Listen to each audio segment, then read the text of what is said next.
Thanks so much for having me along. And I'm actually here today representing Rick Purse, our Chief Executive, who couldn't be here. And the speech notes that they gave him, I think they've only lightly edited them for me to give them. So if there are any dad jokes that have slipped through, you'll just have to apologise for that. I would also like to acknowledge that we stand on Kaurna land.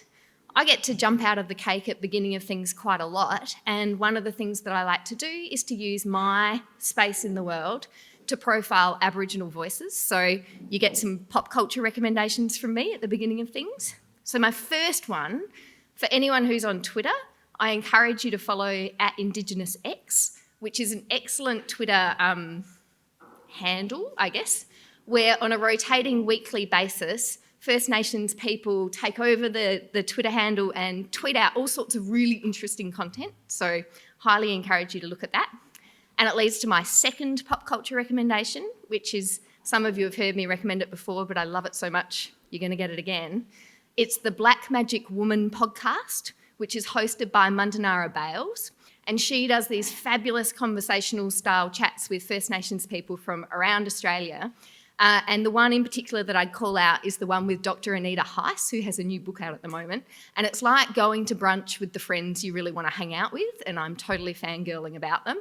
If you want something more serious, there is also a really good one with Thomas Mayer about the creation of the Uluru Statement, which I also encourage you to look at. So they're my kind of pop culture recommendations, Indigenous X Twitter, and have a look at Black Magic Woman podcast as well. So thanks so much, Peter, for setting the stage for us today. And thanks, Peter and Angela, for initiating today's event.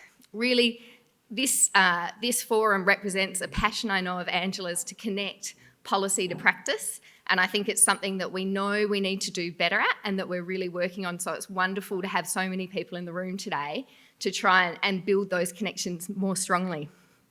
Today's session's about student inclusion and wellbeing. But Rick firstly wanted to pause and reflect and talk a little bit about your wellbeing as leaders. So one of the things that he really wanted to talk to you about today, and he's not here to talk to you about today, was about the challenges that our leaders are facing in relation to consent and the big conversation that's happening at the moment in our community about consent. So yesterday's Adelaide Youth March Against Sexual Violence really highlighted how big an issue this is for us in the community. And look, while these are matters primarily for parents, actually for the police in lots of the situations, we know that the education system also plays a really powerful role in teaching our young people to keep themselves safe, says our speech notes, I think actually a little bit more than that, in teaching our young people how to operate in respectful ways in society. So this week, Rick's announced that we're going to make immediate updates to the Keeping Safe curriculum to better highlight the consent components in that curriculum. Keeping Safe is mandated, it's really good, and it's widely used in South Australia and around the world.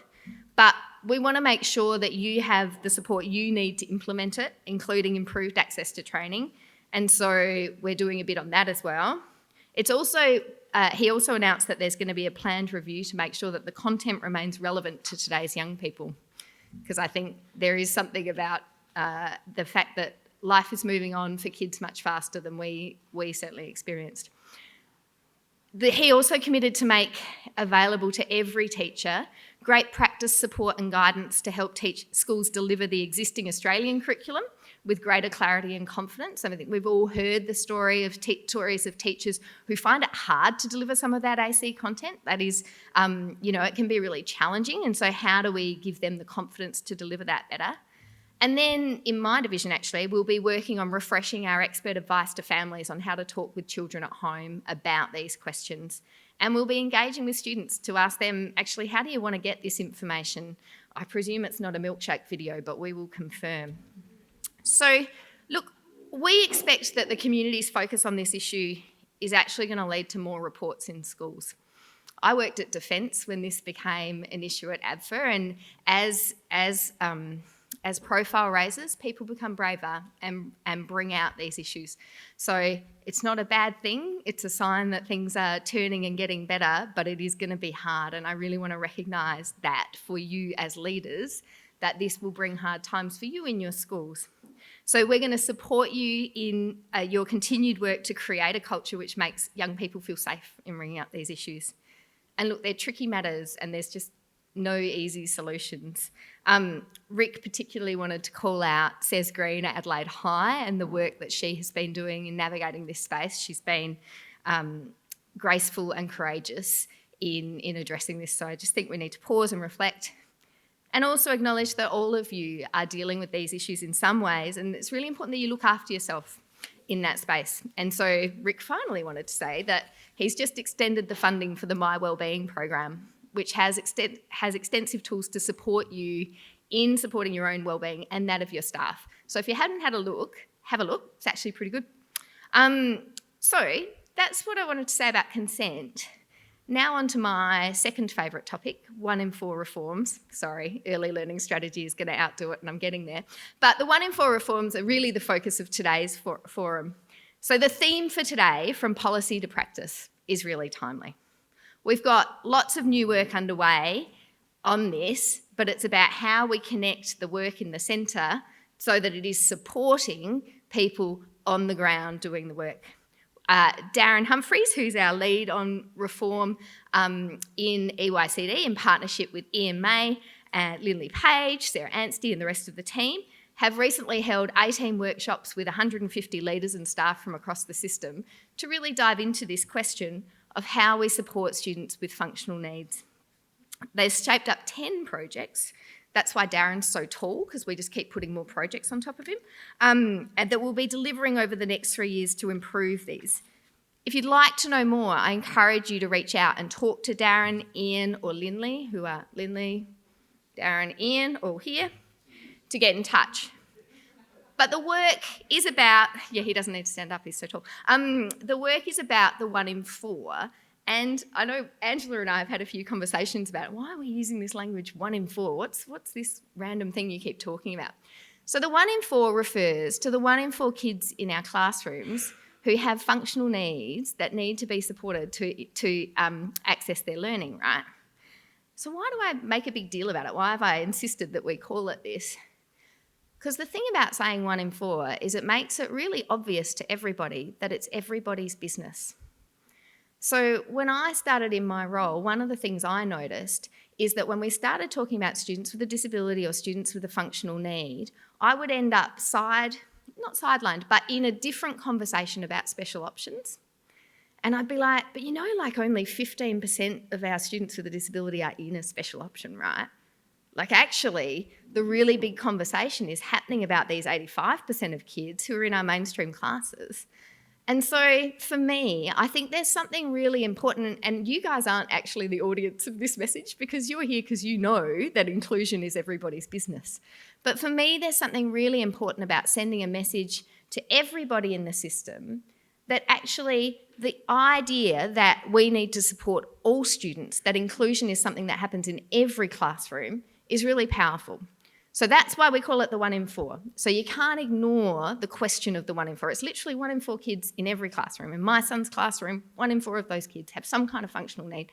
And so my son's teacher needs the right support to be able to navigate that question.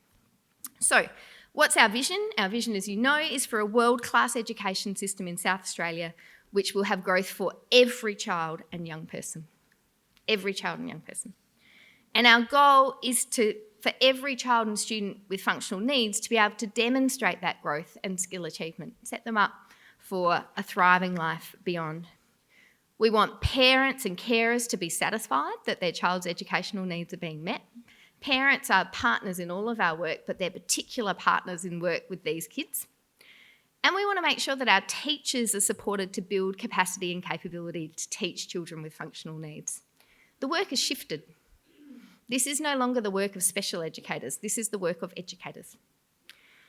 And for schools, we want to make sure that we're providing resources that are tailored to context. As you know, or many of you have heard me say this many times, we've actually increased funding to schools and preschools for students with disability and complex needs by $64 million over 2 years. It went from something like 245 million to 300 and something million in 2 years. Think about how much extra money that has gone to schools to support children with functional needs in 2 years. But what we also know is that people aren't feeling that they are being supported by that quantity of an increase, right? So there's something going on about this where we know money is part of the answer, but not all of the answer. And so we need to move past a conversation which is just about dollars. It's about what are the effective uses of those dollars? How are we supporting you to develop a workforce that can implement the strategies that we know will work with those dollars? No point giving you money month on month on month if you can only use it to employ workers who haven't had a lot of skill development, right? So these are the sorts of issues that we're grappling with as a system, and there's no easy answers to these questions, but that's why I think this is such a big reform for us as a department. So we've got a couple of different reforms that I wanted to call out, and I'm sure they'll get talked about today. The first one is around an outcomes framework for children and students with young people with functional needs. So we know that it's really important that we can demonstrate growth for children and young people, but we know that that might look different for students with functional needs. So we need to develop an outcomes framework that lets us hold ourselves as a system to say, hey, what's going on? Are we getting good impact for these kids? Where are we not seeing that impact? How are we going to support those children better from that? So that's the first, that's a big and important foundational piece of the work that's underway. The second thing, we've had really strong feedback from you guys in schools and preschools saying your teachers are looking for greater direction in what to do in the classroom. And some of you will have heard me tell this story before, but I had a drink with a friend who's a teacher, and she was crying on my shoulder and she said, look, Caroline, I've got 4 kids with autism in my class and I just don't actually know what I'm supposed to do in that context with this much broader cohort of kids in my class. I need help. And that for me has really crystallised this idea that actually we as a system have been a bit silent on this question. And so one of the things we'll be doing is developing practice guides for teachers in mainstream settings to support them for addressing the increasing complexity in their classroom. And when I say we, I mean we will be developing those practice guides. It's not about someone in head office sitting there going, oh, here's my great thoughts about the world. It's about leveraging some of the really good co-design techniques that we've seen work in curriculum and learning. How do we bring people from the field in, help us develop it, go back out, test, see if it works, really trying to co-create what is actually a useful product. The third big reform project is around the IESP. So as I say, the introduction of the IESP has actually led to a really significant increase in funding in the system. It's also done the critical thing of breaking the nexus between saying this diagnosis leads to this outcome for funding and actually allows us to fund on the basis of functional needs. So what are the needs and what is the resourcing required to support that? But we know that the implementation of IESP has come with a really significant concern around workload. We know that. And in response to that, the Minister and Rick announced at Leaders' Day the 2-year pause on reviews for IESP. Now that's a pause so that we can then go and work out how do we design a system that still allows us to provide resourcing that's responsive to individual children's needs without it being so time intensive up the front. So that's the work that we're really excited about doing. And then the last one is we know that in addition to the funding that goes into schools, we actually have a lot of resource that's sitting across the system as well. In particular, there's a couple of student support services people here today in student support services, but more broadly in EYCD as well. And so we're also going to be looking at, have we got the right service mix to support these? And we've got a new service model coming online in the next couple of months in relation to self-regulation. I look forward to being able to talk a little bit more about that. So there are reforms as well in what services we're providing. So look, these are big pieces of work. And we want you guys at the table to help us inform that development. So I encourage you to get involved. If you haven't kind of seen all the invitations to be part of workshops and, just reach out to the team. This is ongoing work that we'll be doing together. The final thing Rick was going to talk to you about was the state budget, and I'm a little bit excited that I get to do this because the state budget, one of the cornerstone announcements was the $50 million investment made by the government in the early learning strategy.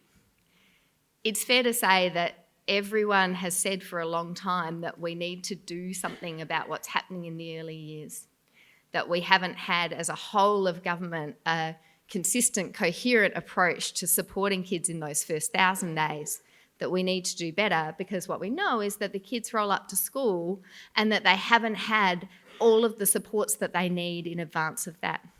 So a lion's share of that $50 million is going to support an increase in child development checks, both in terms of reaching the population universally. Currently, we reach about less than a third of kids between birth and 4 see a CAFS nurse for a check. So we want to reach all of the kids, and also adding extra checks, so at 12 months and at 3 years. I got an email this morning from Anne Miller passing something on from Garner Plains School, where they'd had someone in to assess the eyesight and hearing of the kids at Garner Plains. And over 50% of the kids there were assessed as requiring some kind of help with their eyesight. And we've been talking to a crew born in Bradford in the UK where they did a similar project.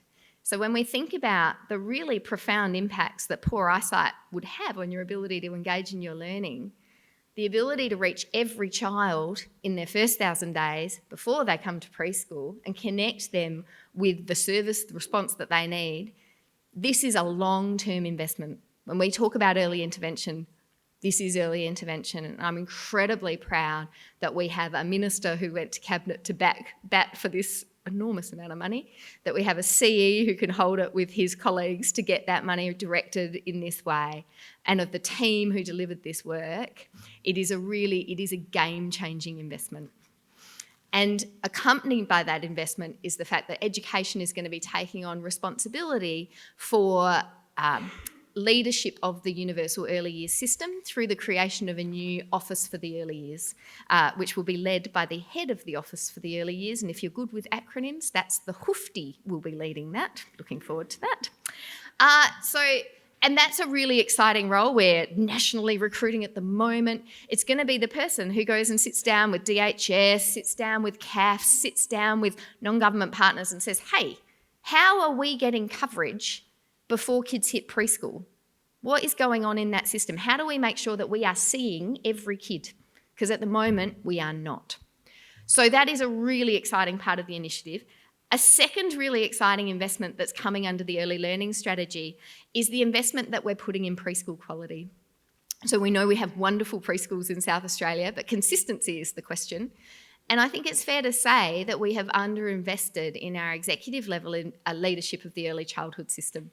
And so I'm excited that there's a new executive level role being created in PSP to lead quality preschool practice. And there's an additional investment in curriculum and learning to lead the development of teaching and learning resources for our preschools. So that's very exciting as well. This is a game changer, I think, but it's going to take a lot of implementation work to make it work. And that's, of course, the theme for today as well. It's one thing to have the good ideas, one thing to even have the money. It's how does that translate through to every child on the ground? And that's the work that we're in. Finally, the other big announcement in the budget was $84.4 million for a new school at Ross Trevor. The school will be built on the site of the soon-to-be vacated Nora Moriata High School Middle Campus and will cater to 1,200 students from years 7 to 12. Our modelling shows that without this school, secondary schools in Adelaide's East would reach 105% of capacity by 2023, reaching 132% of capacity in 2036. So strong need for a new school there. And you can read some further comments by Ben Templey on other schools that we might need to be looking to invest in the advertiser yesterday.